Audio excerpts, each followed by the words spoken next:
What is the historical significance of the Kentucky and Virginia resolutions? Have you ever wondered how early American politics shaped the nation we know today? The Kentucky and Virginia resolutions are key to understanding that story. Drafted in 1798 and 1799 by Thomas Jefferson and James Madison, these documents were significant early statements on states' rights and the limits of federal power. They emerged as a response to the Alien and Sedition Acts, which allowed the federal government to deport foreigners and punish criticism of the government. Jefferson and Madison viewed these acts as a dangerous overreach that threatened individual liberties. The heart of the resolutions argued that the federal government is a creation of the states, based on a compact established under the Constitution. When the federal government passes laws that exceed its constitutional authority, states have both the right and the duty to declare those laws null and void within their borders. The Kentucky Resolution explicitly claimed the power of nullification, suggesting that states could invalidate federal laws they deemed unconstitutional.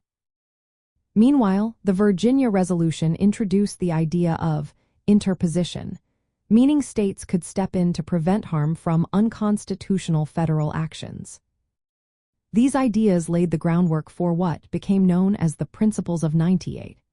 This framework became a cornerstone for later arguments about states' rights. The resolutions challenged the idea of federal supremacy and promoted a strict interpretation of the Constitution. They argued that powers not explicitly granted to the federal government remained with the states. Initially, the resolutions sparked controversy and were rejected by many states. However, they had a lasting impact on political thought.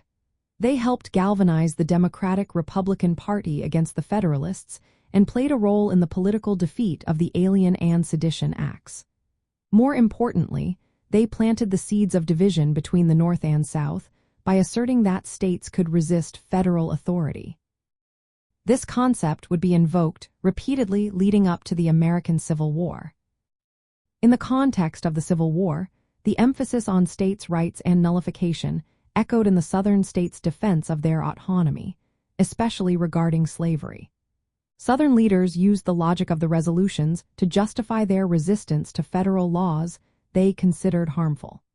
This culminated in the nullification crisis of the 1830s and ultimately contributed to the secession of Southern states in the 1860s. Thus, the Kentucky and Virginia resolutions are historically significant as early articulations of the states' rights doctrine. They challenged federal authority and contributed to the ideological and political conflicts that eventually led to the Civil War.